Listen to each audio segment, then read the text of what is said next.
Las últimas informaciones, los hechos más destacados, el pensamiento y la opinión de los protagonistas. Opinión y noticia, el periodismo para todos, es posible con la independencia y ética del comunicador. En Sucesos, las noticias y las voces de quienes las hicieron o son parte de ellas. Lo del país y del mundo, política y economía, lo social y del arte, el deporte, lo que usted espera saber cada semana. Opinión y noticia, porque interpretar y hacer entender lo que sucede es la razón de ser del periodismo. Con la conducción de Félix Narváez, empezamos.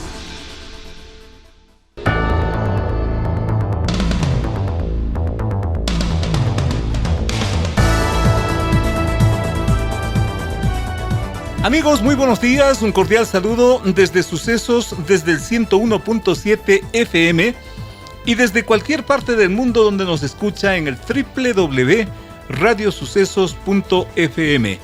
Cordiales saludos también a través del Facebook Radio Sucesos Ecuador, del Instagram, del Sistema X y del WhatsApp. Muchísimas gracias por su permanente atención. Insisto, como siempre, nuestra mejor motivación para llegar con las voces más autorizadas en materia de opinión. Para el día de hoy, la situación del IES, el futuro del IES, esa permanente interrogante que yo creo que en una de estas nos va a sorprender, porque a la vuelta de la esquina nos vamos a encontrar con una sorpresa frente a la cual no habrá vuelta atrás. Ojalá no sea el colapso del IES. A propósito de las reformas y de las contrarreformas que acaban de salir de la Asamblea, estaremos con el doctor Diego Salgado, exdirector del IES. Respecto al problema de la alcaldía de Quito, donde el alcalde se niega a cumplir la sentencia del juez y los demandantes también están inconformes con la sentencia del propio juez. Nadie está conforme tras la demanda que, según los demandantes, debió haber terminado en la destitución del alcalde de la capital.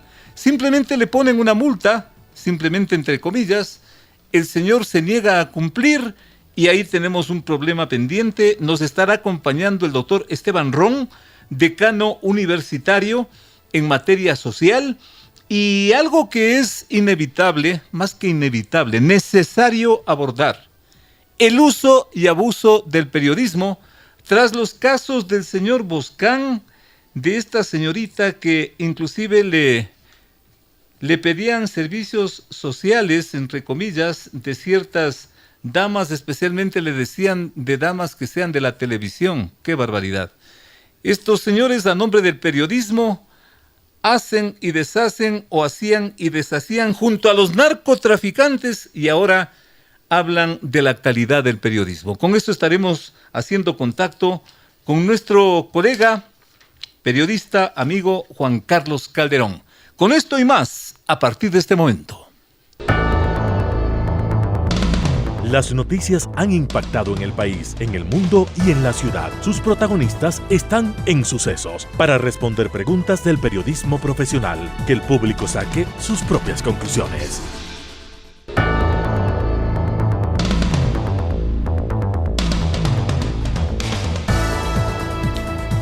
Ni el alcalde de Quito, Pavel Muñoz, ni a sus dos demandantes, convence la sentencia del juez del Tribunal Contencioso Electoral, Joaquín Viteri. Viteri sentenció que el alcalde de Quito pague una multa de $9,200 y pida disculpas públicas por haber hecho campaña electoral en las pasadas elecciones presidenciales, asunto que está prohibido expresamente por la ley. El juez respondió así a la demanda que por esa infracción, quizás delito, pedía la destitución del alcalde de Quito. Cabe anotar que la iniciativa electoral vigente prohíbe el proselitismo, la norma electoral vigente prohíbe el proselitismo justamente de los funcionarios públicos, so pena de la destitución, de la multa, en fin. El alcalde se niega a acatar la sentencia del juez. Los denunciantes dicen que es una sentencia insuficiente, ¿Qué dice todo esto al doctor Esteban Ron, decano de la Facultad de Ciencias Sociales de la Universidad CEG de este país? Si es que nadie está contento, ¿cuál es su primera conclusión? Doctor Esteban Ron, un gusto tenerle por acá. Saludos. El gusto es mío, Félix. Gracias por la invitación y la consideración, honrado por aquellas. Muy amable. Bueno, como acertadamente tú señalas, el proceso de juzgamiento de la infracción electoral, en este caso ya es infracción electoral, debido a que un alcalde en funciones omitió la prohibición de ejercicio, de que mientras se encuentra en ejercicio de funciones realice actividades proselitistas a una preferencia electoral. En primera instancia, dentro de las infracciones, efectivamente fue declarado como infractor, es decir, que su conducta se ajustó a la prohibición que establece el artículo 278, número 3 del Código de la Democracia, es decir, realizó actividad proselitista. Eso, doctor, una precisión. Tenga la bondad de una precisión. ¿Esa es una infracción? ¿Es un delito? ¿Cómo hay que referirse a eso?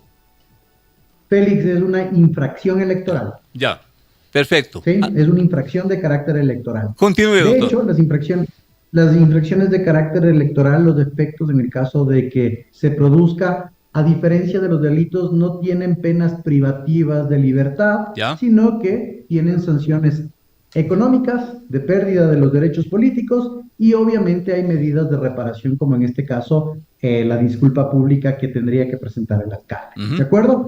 En el proceso de juzgamiento se dio la audiencia, las partes presentaron sus pruebas, ¿sí? La prueba más fuerte que presentaron los denunciantes era la materialización de los videos de Pavel Muñoz realizando actividades conjuntas con la ex candidata Luisa González, y por otro lado los descargos de Pavel Muñoz se presentaron en virtud de que un funcionario público, ¿sí? Un servidor público, tiene horarios establecidos para realizar su función pública y que con posterioridad a eso puede dedicarse a otras actividades. Digamos que esos fueron los argumentos de mayor peso al momento de la audiencia. En el juzgamiento, ya en este caso el juez, lo que he dicho es, efectivamente se configura la infracción. Así dice. Es decir, Pavel Muñoz está incurso en la infracción, pero aplica una sanción modulada. Es decir, no pierde derechos políticos, tampoco es destituido como alcalde, pero tiene, en este caso, una sanción económica de $9,200, y como medida de reparación tendría que presentar una disculpa pública a través de la página web del municipio de Quito por 15 días y además en medios de comunicación. Entrando en ese punto, doctor, desde su punto de vista jurídico, ¿la sentencia consecuentemente es justa? ¿Es justo lo que hizo el juez electoral? Es complicado pronunciarse respecto de cuán justo o no es, pero si uno lee la línea argumentativa de la sentencia, digamos que hubo más elementos de cargo que produjeron dicha infracción, y los de descargo fueron mínimos en virtud de esta pequeña discusión de cuáles son los horarios que un servidor público tiene para realizar sus actividades. Y ojo, el propio juez dice que una persona es servidor público todo el tiempo y por lo tanto tiene un escrutinio mayor al de una persona que no está en el servicio público, ¿de acuerdo? Ahora bien, las infracciones, Félix, electorales tienen dos instancias, ¿sí? Es decir, en el caso de una insatisfacción del resultado de una sentencia por parte de los denunciantes o denunciados, ellos pueden apelar de este, ¿sí? Y esta sentencia será conocida por el pleno del organismo previamente al sorteo de un juez ponente que deberá conocer nuevamente el caso. El momento en que llegue esto al pleno del organismo, porque las dos partes no están conformes con lo que dice el juez, ¿qué puede pasar en esas circunstancias? ¿Cree usted que le dice su experiencia? ¿Se puede ratificar lo del juez? ¿Puede ser mejor para el alcalde, peor para el alcalde o al revés para los infractores? ¿Cuál es su punto de vista? Es una excelente pregunta la que tú haces, Félix, ¿sí? Y mira que partamos del estado de situación. Los representantes y la procuración de Pavel Muñoz ha presentado ya esta apelación. ¿Cómo no? ¿Sí? En este caso, los denunciantes, los abogados Guarderas y abogada Jaramillo, presentaron en primer lugar una ampliación de lo que dice la sentencia y recién se notificó el día de ayer. Es decir, ellos tienen 2 días más para poder presentar una apelación y han manifestado que van a apelar. ¿De acuerdo? Vamos a tener 2 apelaciones por parte de la una del denunciado y la otra del denunciante. Estas 2 apelaciones serán conocidas por el Pleno, obviamente a través de un juez. ¿Sí? ¿Cuáles son las condiciones de la apelación? Y el Tribunal Contencioso Electoral ha tenido varias sentencias que ratifican una línea de pronunciamiento, que es que la situación del infractor, en el caso de ratificar su infracción, no puede ser más fuerte a la ya establecida. Ahora bien, ¿cuáles son ahora digamos que los posibles resultados de esto? ¿Sí? Si se ratifica que Pavel Muñoz fue infractor, es decir, que cometió esta inconducta de ejercer campaña y proselitismo como servidor público, su condición de infractor se mantiene, ¿sí? Pero no se le puede aplicar una sanción más fuerte. No puede irse esto a una destitución, no puede irse esto a una pérdida de derechos políticos, se podría aminorar tal vez la multa y cambiar la medida de reparación, ¿sí? La segunda opción, que efectivamente el tribunal encuentre que Pavel Muñoz no cometió dicha infracción y en ese caso sería absolutamente absuelto de dicha infracción, ¿ya? Y en la tercera opción, estimado Félix, es que se ratifique la sentencia que ya se tiene en su integralidad. Esas son las 3 opciones, pero digamos que en este caso cualquier resolución va a ser favorable a Pavel Muñoz, porque no se pueden empeorar la situación de los efectos de la sentencia. Es decir, él tendrá y será declarado como infractor, pagará los $9,200, ofrecerá las disculpas públicas y hasta ahí llegará. Pero esto de venir en una destitución ya no se puede. Ya no se puede. Consecuentemente, ¿está bien el alcalde el momento en que dice, eso no me gusta, yo no acato? ¿Está bien eso? Lo que está pretendiendo el alcalde, Pavel Muñoz, es que efectivamente se revise la condición que ya fue dada, es decir, que él no tenga el resultado como infractor, es decir, que no se configure dicha infracción. Eso es lo que estaba buscando él, porque obviamente, Félix, haber cometido una infracción de carácter electoral queda en la hoja de vida política, en este caso, de una persona que es militante de una organización política, que es alcalde de la ciudad y que de seguro su carrera política va a continuar. Claro, Entonces, lo que Pavel Muñoz está buscando es que se quite esa condición de infractor. Los precedentes y las proyecciones de todo esto, consecuentemente, serían el siguiente escenario. ¿Qué tipo de precedentes se plantea con todo esto, doctor? ¿Que las autoridades queden con luz verde para seguir haciendo política? ¿Esto les llama la atención, que ya no se hará política? Y sobre todo una parte que a mí me alarma, doctor. El Consejo Nacional Electoral, que debía controlar todo esto a tiempo, pues prácticamente ve los toros de lejos. ¿Su punto de vista, doctor? Acertadas palabras nuevamente, Félix, dentro del propio análisis que haces.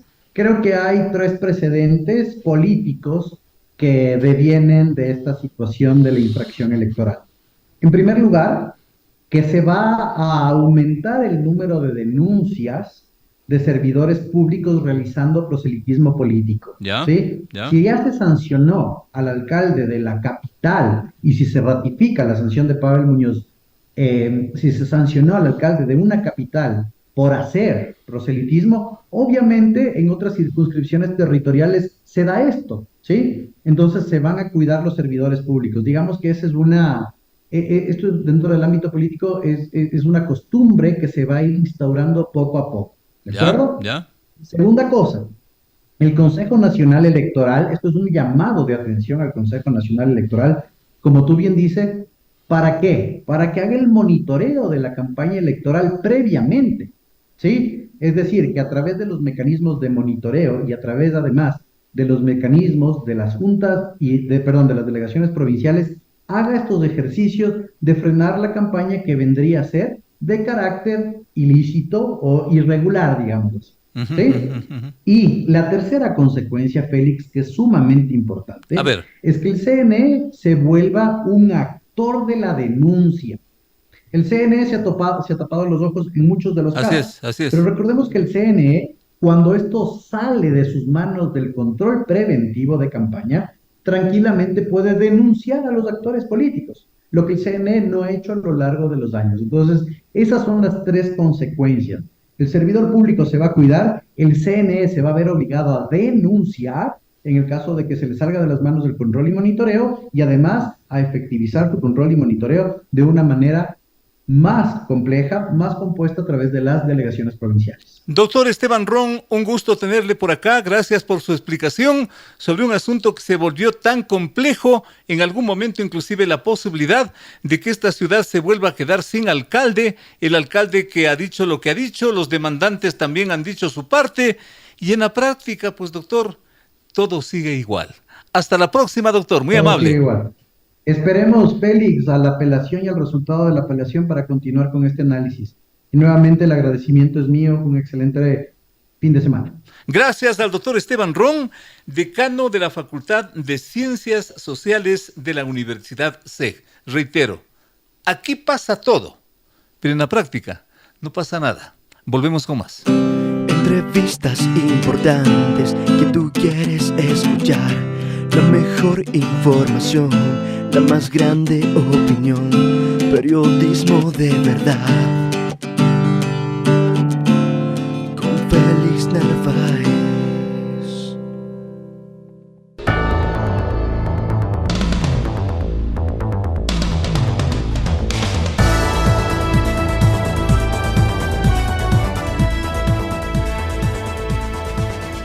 La Asamblea Nacional aprobó esta semana varias reformas relacionadas con la llamada gobernanza del Instituto Ecuatoriano de Seguridad Social y del banco de esa institución. Aprobó que el directorio del IES, actualmente de 3 representantes, sea de 5 y con mayoría de afiliados y de jubilados, algo parecido con el directorio del banco MIES. No se aprobó que la multimillonaria deuda del Estado sea pagada con acciones o la participación del IES en empresas públicas importantes como el propio Petroecuador. Y todo inspirado en un proyecto que bajo la denominación Iniciativa Popular impulsan o impulsaban activistas sociales y representantes de los afiliados. Esto mantuvo durante varias horas, y no solo horas, prácticamente 2 o 3 días, en el debate a los señores asambleístas. Contacto con el doctor Diego Salgado, ex director del Instituto Ecuatoriano de Seguridad Social, una autoridad en la materia, un conocedor a fondo de todas estas incidencias que vienen a ser una especie de laberinto, porque reformas por un lado, planteamientos por otro, la situación del IES que está en situaciones a ratos que hasta angustian a los propios afiliados, en fin, toda una maraña de acontecimientos que bien valen consultar a alguien que conoce de esta materia, justamente nuestro invitado. Con todo lo que me he permitido resumir en pocas palabras que hizo la Asamblea en las últimas horas, ¿cómo quedaría la estructura administrativa de la seguridad social? Desde luego, si esto pasa con la autorización del presidente de la República. Doctor, un gusto saludarles, lo escuchamos y observamos. Adelante, por favor. El gusto es mío, mi estimado Félix, a usted y a su auditorio, un fuerte abrazo. Muy amable. Sí, preocupados, nos enteramos que finalmente la Asamblea Nacional aprobó la nueva estructura del Consejo Directivo del IES, que para conocer es el cuerpo colegiado que tiene la facultad de legislar, de normar el caminar, el accionar del Instituto Ecuatoriano de Seguridad Social, y algo fundamental son ellos los llamados a fiscalizar a la administración del Instituto Ecuatoriano de Seguridad Social. Son dos responsabilidades supremas que no siempre se cumplen. Legislación y Sin fiscalización, embargo, ¿cómo no? Así es. Y por eso también no es potestad de la función legislativa el ejercer el control político ni a los miembros del Consejo Directivo ni a las autoridades administrativas. ¿En qué punto se estaría introduciendo esta posibilidad que usted está comentando, doctor? Mire, en el borrador, y si no me equivoco, no sé si en la propuesta original ciudadana, no recuerdo, pero le querían entregar esa facultad al Poder Legislativo. Pero hay que entender que si bien es cierto, el Instituto Ecuatoriano de Seguridad Social es una creación del Estado a través de la Constitución, hoy mismo está cumpliendo 96 años de creación, sin embargo, la Constitución de 2008 también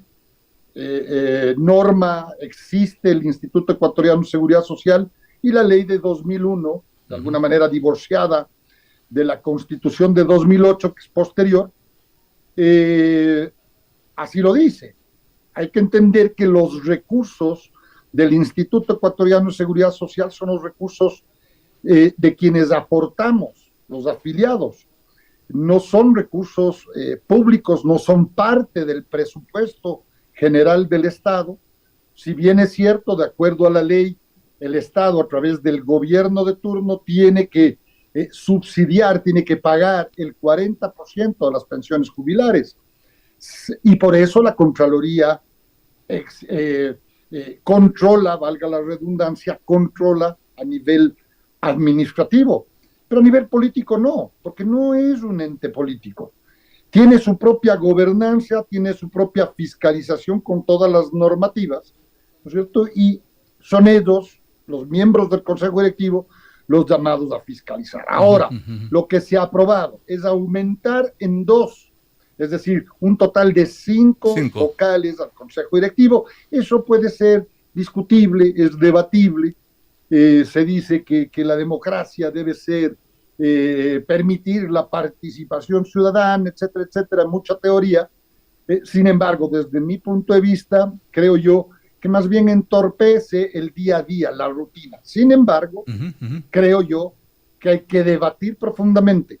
Ahora, lo que no puedo estar de acuerdo y absolutamente rechazo es que el presidente del Consejo Directivo finalmente sea nombrado por la función legislativa. ¿Por qué?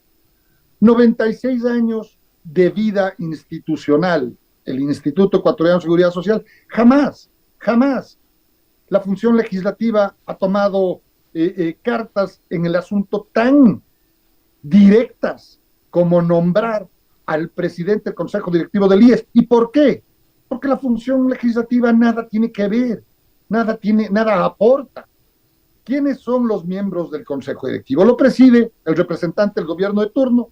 Repito, hay una lógica, porque de acuerdo a la ley, el Estado representado por el gobierno aporta con el 40% de las pensiones de los más de 700,000 jubilados en el país. Doctor, pero en esas condiciones y en esa circunstancia, el resto de los aportes es de los afiliados y consecuentemente ahí vamos a ese tema también conflictivo, espinoso. Los que deberían administrar son los propios dueños de la plata.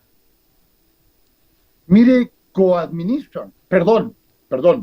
No, el Consejo Directivo está prohibido de meterse en la administración, pero es el Consejo Directivo el que nombra al director general del Instituto Ecuatoriano de Seguridad Social, es el que nombra a la subdirección general y además nombra a los 4 directores nacionales de los 4 seguros especializados, a saber, salud, pensiones, riesgos de trabajo y seguro social campesino. Con esta recomposición, con esta recomposición del numérico del directorio, ¿cómo quedaría? ¿Hacia dónde apuntaría eso, doctor? ¿Cuál es su diagnóstico? Mire, apunta, digamos, tratando de ser literal, aumenta un representante de los trabajadores, claro. Es decir, en vez de tener 1, tendrían 2, uno de los trabajadores formales, los que tienen un patrón, y otro los trabajadores que no tienen patrón, que son independientes. Entonces, aumenta 1. Y me parece que aumenta el de los jubilados. Así es. El vocal de los jubilados, eso da un total de 5. 3. Está muy bien. 3, digamos, de los trabajadores. 3 en la práctica. de los trabajadores, 2 más un jubilado, Así es. 1 de los empleadores y 1 del gobierno. Es decir, como digo yo, la composición, la nueva estructura es discutible. Yo no puedo rechazar la posibilidad de que los jubilados estén representados. Están representados ahora en el IES y no, digamos, no ha habido un cambio sustancial para mejorar las condiciones de nuestros queridos pensionistas, de nuestros queridos jubilados, pero por supuesto, también pasa por la calidad de representantes. Yo no estoy hablando de nadie en particular porque no recuerdo. Entonces, obviamente hoy está el gobierno, están los empleadores y están los trabajadores. Si usted quiere aumentar un representante por los empleados que no están bajo patrón, por ponerlo de alguna manera, y quiere aumentar los jubilados, muy bien. Yo creo que eso se puede aceptar o se debe aceptar. Sin embargo, ahí tenemos otro problema. ¿Quién elige al representante 1, al representante 2, al representante 3 y al 4? El quinto dejémosle porque es el gobierno. ¿Quién elige? Hasta hace poco, lo que está vigente, antes inclusive de la última reforma, que si no me equivoco fue a finales de 2022, propuestos por un asambleísta Almeida, en donde le dan la responsabilidad al Consejo Nacional Electoral para que reglamente, para que haga. Hay unas contradicciones brutales. ¿Cómo no? Leí que algún vocal decía que el IES no les ha entregado la información. Es mentira, el vocal Pita. Eso es mentira. Yo puedo demostrar el recibido de su despacho y de los despachos de todos los vocales. No hicieron su trabajo y por eso también seguramente serán llamados a juicio político. No están cumpliendo con la ley. ¿Quién? El Consejo Nacional Electoral. Solicitan, responsabilizan al IES la construcción de los padrones electorales. Pero ¿en qué parte de la norma del Instituto Ecuatoriano de Seguridad Social como ley? ¿En qué parte de las normas menores, las resoluciones del Instituto Ecuatoriano de Seguridad Social, ordena al instituto, a su administración y a su gobernanza que debe mantener registros de organizaciones sociales? Doctor, consecuentemente, con lo que acaba de salir de la Asamblea, el IES va a salir de tantos problemas que tiene. Es lo que se pregunta el público y la gente. Por favor. No. Los problemas del IES pasan por acciones y temas estructurales. La edad de jubilación, el tiempo de aportación, la esperanza de vida, la cantidad que se aporta. Hablando del 40% que tiene por ley que pagar anualmente el gobierno de turno a las pensiones, estamos ya hablando de muy cerca a 3 puntos del PIB nacional. Esto es aproximadamente 3,000 millones de dólares. Por lo tanto, si es que no hay un ajuste en el tiempo de jubilación, edad de jubilación, tiempo de aportación, cantidad de aportación, tanto del empleador, del empleado y del gobierno, mire, tiende a disminuir el dinero que existe mal administrado desde mi punto de vista en el banco del afiliado. Lo que usted está sugiriendo, doctor, lo que usted está sugiriendo es que haya un reajuste a ese porcentaje de aporte del Estado, pero eso ya llegamos al plano constitucional, doctor. No necesariamente. La Constitución manda que exista el IES, pone 2 o 3 mandatos, cabe el término, pero es la norma, la ley que data de 2001, que está diseñada de acuerdo a esa época. A hoy la esperanza de vida ya no son los 65 años para los jubilados y 5 o 10 años más de pensión, de vida. Ahora se extendió de acuerdo a los organismos internacionales, 80 años de esperanza de vida. Por lo tanto, si un individuo, un ecuatoriano, se jubila a los 65 años, un varón, la Seguridad Social tiene que aportar esos años de vida de jubilado. ¿Qué habría que hacer? Claro, ¿qué habría que hacer con ese problema consecuentemente, doctor? Definitivamente yo soy de las personas que piensa que debemos tener una ley nueva, ¿Ya? actualizada y proyectada, no pues a 1 o 2 años, ¿no? Proyectada a 50, 70, 100 años, que además tenga ajustes, porque la realidad demográfica de los ecuatorianos ha cambiado. Claro. Ha cambiado para que la seguridad social, además, las condiciones económicas del país también afectan. Para que haya un pensionista, de acuerdo a la fórmula internacionalmente aceptada, se requieren 8 aportantes, 8 afiliados aportantes por cada uno de los jubilados. Hoy estamos en 5. Qué terrible. Y si es que la tendencia sigue, en las próximas décadas tendremos un jubilado, un pensionista. No alcanza. Consecuentemente, no alcanza en Francia, no alcanza en Colombia. Consecuentemente, no se está yendo al fondo de los problemas, se está manteniendo la situación del IES en esta angustia permanente. ¿Esa sería la conclusión de esta situación, doctor? Peor aún, mi estimado Félix, no se mantiene, se está empeorando. Empeorando. Solo imaginémonos que la Asamblea Nacional, cualquiera que ésta sea, yo no estoy señalando a nadie en particular, pero cualquier Asamblea Nacional del Ecuador que tenga que decidir finalmente quién va a presidir el IES, una institución que tiene más de 10,000 millones de dólares de presupuesto al año. Y ahí está la base del problema. Ahí está la base del problema. ¿Perdón? Esa sería la base del problema.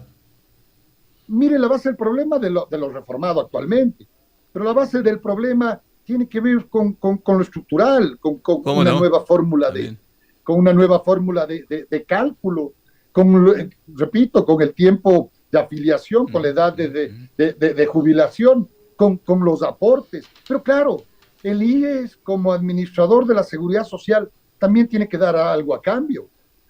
Nosotros veníamos trabajando desde septiembre de 2023 con el BID, con el Banco Interamericano de Desarrollo, para la transformación digital del Instituto Ecuatoriano de Seguridad Social de 35,000 servidores de la seguridad social, y que todavía un rol de pagos es hecho con Excel, en donde hemos podido localizar y desmantelar redes de corrupción también en eso. ¡Qué terrible, qué terrible!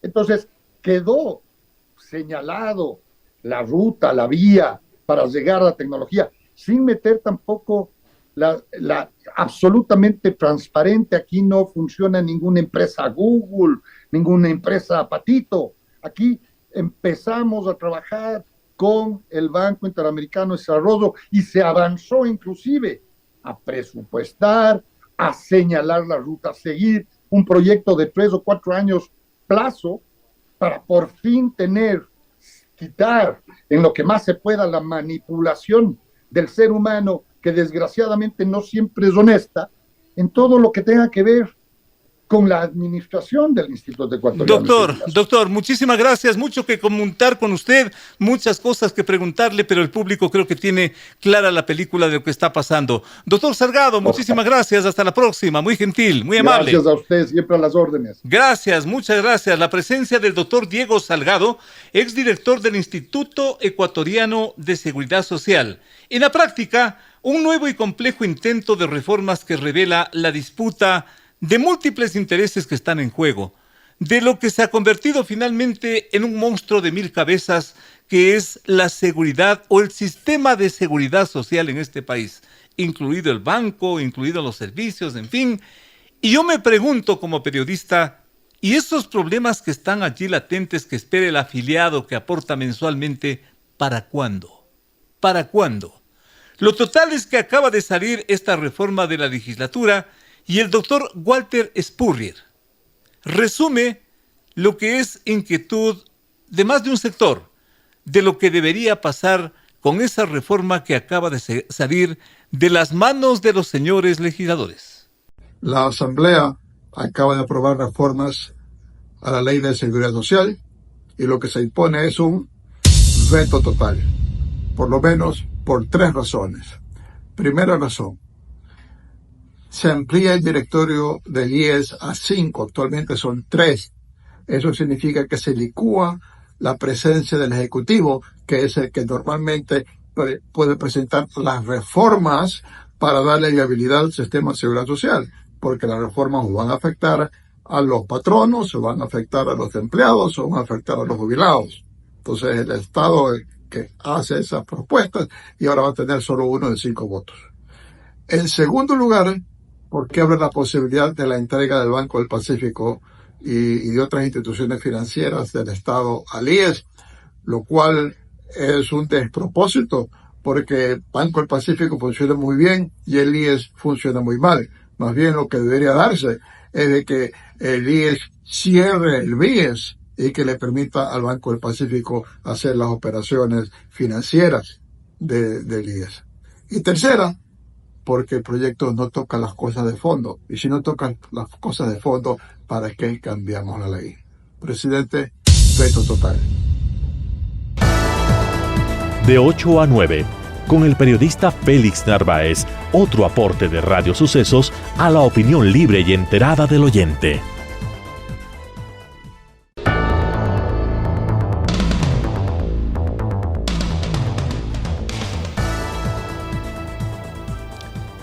Y el presentador del portal La Posta, Anderson Boscan, será investigado por pedido de la ministra fiscal Diana Salazar.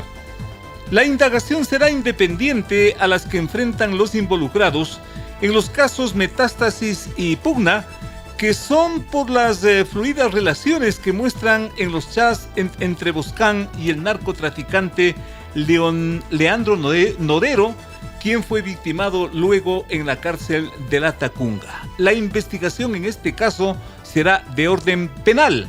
Simultáneamente y casi a diario, la también comunicadora social Mayra Salazar sigue asombrando al país con todo lo que habría logrado y hecho gracias a su cercanía y relaciones muy especiales con los capos del crimen organizado, especialmente con el victimado señor Nodero. Ambos casos, Boscan y Salazar, a nombre de la utilización, porque esto viene a ser la palabra, utilización del periodismo, a nombre de un periodismo de investigación, a nombre de relaciones públicas, en fin, lo que es de dominio público. Por eso estamos saludando la presencia de Juan Carlos Calderón, periodista de larguísima trayectoria, de amplio conocimiento, sobre todo también de estos sucesos que, insisto, son de dominio público. A Juan Carlos le estamos saludando, agradeciendo, porque es importante escuchar su punto de vista en momentos que el periodismo está tan pisoteado, tan vilipendiado, tan denostado inclusive, porque dice, ahí están los periodistas, eso han sabido hacer los periodistas, hablar con los narcotraficantes y con los delincuentes, hacer relaciones públicas para inclusive llevar chicas a ciertos personajes como lo hacía esta señora o señorita Salazar. De todo eso se está culpando al periodismo también. ¿En qué queda el periodismo en las actuales circunstancias? Juan Carlos, tu voz, tu orientación es muy importante a esta hora. Te escuchamos. Muchas gracias, Félix, y un buen día. Bueno, en general, totalizar al periodismo siempre ha sido una mala costumbre, digamos, de quienes quieren ofenderlo, es decir, culparle al periodismo de todos los males. No te digo que haya monjitas de la caridad, estamos viendo por que favor. No. Pero lo que existe en realidad es un gran grupo de la gran mayoría de periodistas que, como todos los ecuatorianos, trabajamos honradamente y a veces con mucha precariedad económica en nuestros oficios. Así es. En nuestro oficio. Así es, Juan Carlos. Entonces, sí, siempre va a haber voces interesadas, sobre todo desde el poder, de los gobiernos anteriores, de cualquier grupo de presión para denostar al periodismo bajo cualquier pretexto. No digo que esta situación no sea anómala, por lo menos, sino grave, pero esto no involucra a todos los periodistas. Me parece que el intento de generalizar, de meter a todos en el mismo saco, ya lo vivimos en el gobierno de Correa, cuando hablaba, ¿te acuerdas?, de la prensa corrupta. Así es. Una antimarca, un epíteto que le sostuvo Correa al periodismo y que hasta ahora se repite muy inconscientemente. A mí me inquieta y a ratos me asombra, Juan Carlos, y te pregunto, estas explicaciones que da el señor Boscán de todo lo que ha hecho para acercarse especialmente al señor Norero en las circunstancias que lo hizo y prácticamente convertirse en su vocero. Y el señor Boscán dice que ese es el buen periodismo, que ese es el periodismo de investigación y prácticamente se pone como un referente en este país que sí tiene buenos periodistas. Eso me inquieta o no sé cuál sea tu punto de vista, Juan Carlos. Bueno, cada uno con su conciencia. A mí me parece que no es, digamos, lo apropiado, digamos, tanto es así que está yendo hacia una indagación penal, ¿no? Si fuera todo esto normal y fuera... No nos olvidemos de quién estamos hablando. Estamos hablando de un capo del narcotráfico, de un tipo que mandó supuestamente asesinar, que lavaba dinero, o sea, una cantidad de delitos. Yo no he conocido, por lo menos en lo que ha sido el periodismo, un caso parecido, por lo menos en el Ecuador. Creo que en México se ha dado alguna cosa de estas, pero por lo menos en el Ecuador es inédito este tipo de relación tan cercana, además comprometedora, ¿no? Yo creo que tiene que ver básicamente con que nosotros como periodistas tenemos un ritual ético, lo llamo yo, unas buenas prácticas que nos impiden de alguna manera comprometernos con los intereses de las fuentes. O sea, nuestro único interés es la opinión pública y nuestro único interés es la información al servicio de los ciudadanos. Digamos, eso es lo que tenemos que hacer.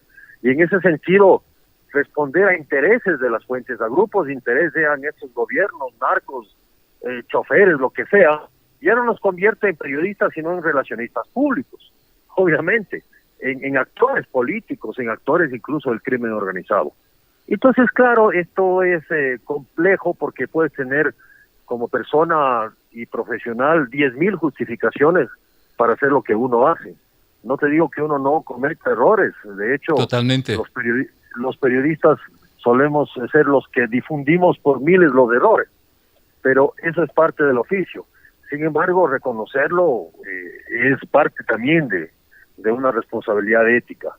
Y me parece que no solo es un problema de justificar lo que de alguna manera sí es injustificable, sino además convertirse casi que en juzgador de tus colegas, en insultador además. O sea, empiezas a insultar a todos los colegas que no están de acuerdo con esta barbaridad. Pues.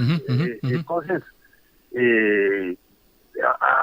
hay que hacer una lista de quienes no han insultado. Entonces yo creo que el mejor estilo correísta es una cosa muy burda, muy patética además, me parece.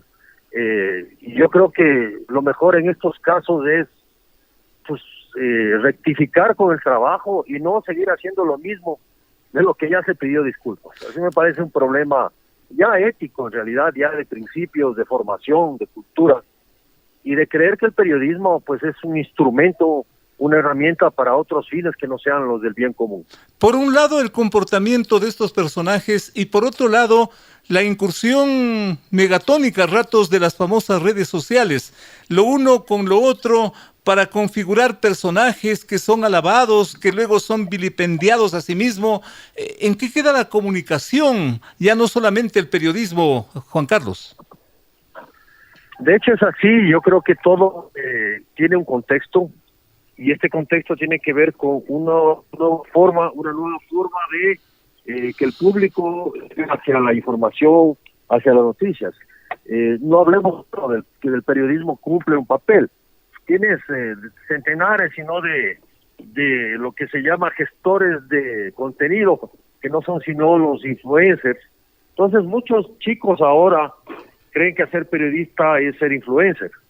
¿Sí? Te conviertes en la noticia, te conviertes en protagonista, te conviertes en un actor de tus propias, y no pones la información al servicio de los intereses del público, sino al servicio de tus propios intereses y al servicio de los intereses de grupos, ¿no es cierto? Y de gente de presión. Entonces eso me parece muy complicado ahora, y yo creo que ahí el antídoto es ir haciendo un periodismo de mayor rigurosidad y calidad.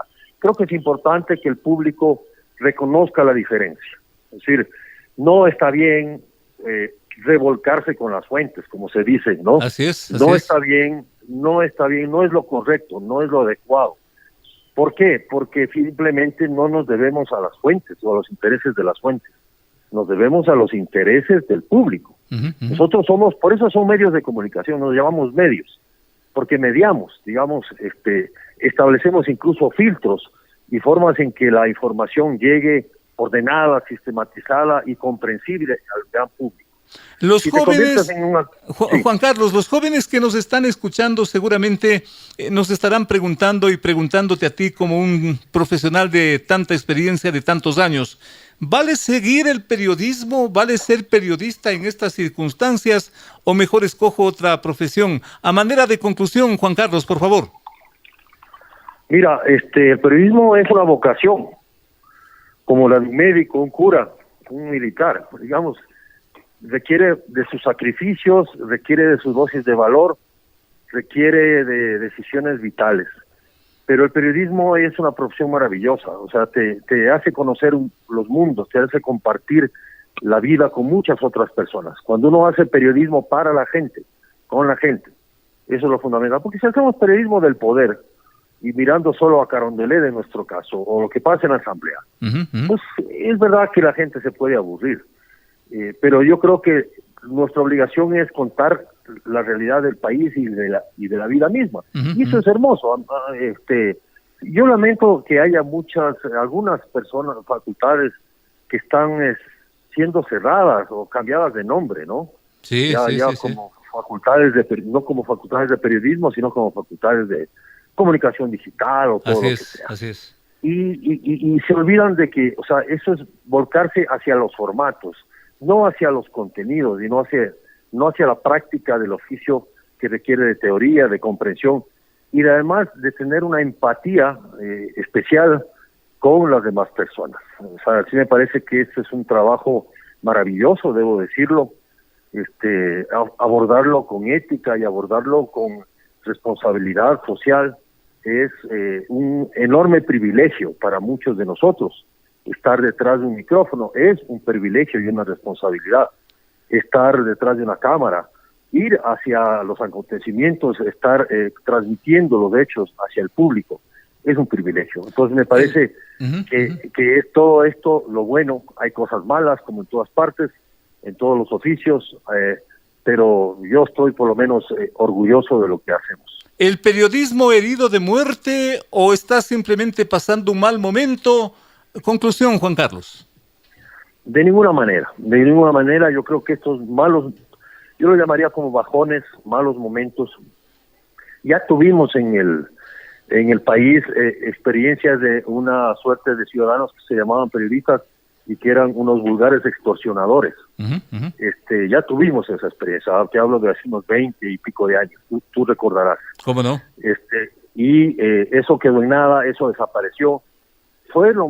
Era lo más visto en la televisión ecuatoriana y finalmente quedó en nada y las personas que hacían eso quedaron vilipendiadas. Creo que ese es el futuro que les espera a todos que quieren usar al periodismo como un instrumento para fines nefastos, no para otros fines. Y el periodismo va a continuar, el periodismo no está herido de muerte de ninguna manera, es un oficio como cualquier otro súper necesario, es decir, la información y la buena información es base de la democracia. Además, los ciudadanos tienen que estar informados, el periodista cumple esta función, pero además la función de dar voz a los que no tienen voz. Juan Carlos, no darle voz a los no darle voz o no ser el vocero de los narcotraficantes. Esa no es la misión del periodista. Excelente, me quedo con estas últimas palabras también y quiero destacarlas. El periodismo o el periodista no puede ser vocero de los narcotraficantes. Juan Carlos, un abrazo a la distancia, muy amable, gracias por estar aquí. Gracias a ti. Gracias a Juan Carlos Calderón, periodista, colega, investigador y, insisto, ¿por qué no? Esas últimas palabras me encantaron. El periodista no puede ser vocero de los narcotraficantes, vocero de otros intereses que no sean los del público en conocer, en informarse. Allí se cumple la misión del periodismo. Este periodismo tan maltratado, especialmente en un medio, pero claro, estamos viviendo un fenómeno extremadamente complejo. donde hay muchos factores, muchos elementos en juego. Yo diría desde la corrupción, que es pan diario, hasta la mala educación.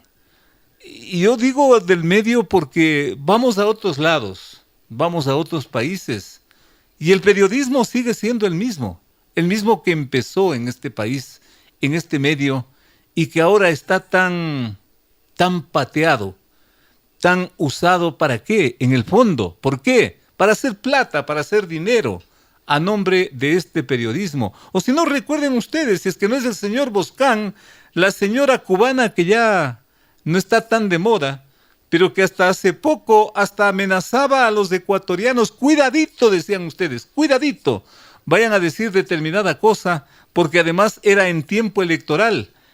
Porque nosotros, decía, los comunicadores, nosotros los periodistas. ¿Y qué ha sido la señora, según las versiones que están allí publicadas? Para algo también deben valer esas publicaciones. ¿Qué ha sido la señora? Un agente castrista, un agente del gobierno cubano.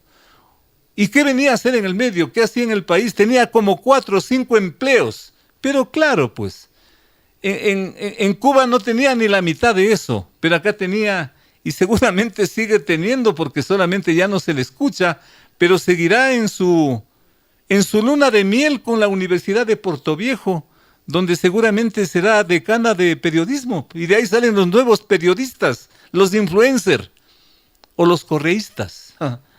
Qué terrible toda esta situación, qué terrible y qué indignante, porque cuando hemos dedicado toda nuestra vida prácticamente a hacer de esta profesión algo digno, y que salga un vocero del narcotráfico y nos diga y nos trate de enseñar cómo hay que hacer periodismo, se indigna. Y hay que rechazar, porque esta gente y este señor debe conocer que aquí hubieron y hay gente de respeto, maestros del periodismo. No quiero mencionarlos porque son gente que, si me olvido un nombre, caería en un plano injusto. Pero ¿por qué no decir uno, por ejemplo? Los hermanos Pazimiño. Qué caballeros, qué cultura, qué conocedores. Directores del antiguo diario El Telégrafo, maestros del periodismo. De esa gente el señor Boscán debería leer para por lo menos pronunciarse y empezar a dar lectura en su Venezuela, donde debió haberse quedado. Amigos, muchísimas gracias por su sintonía.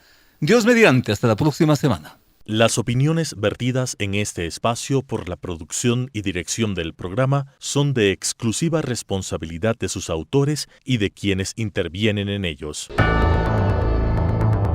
Los personajes, los hechos, las noticias, todo tratado con independencia y objetividad.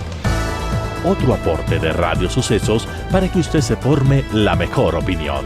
Volveremos el próximo sábado de 8 a 9 con Félix Narváez.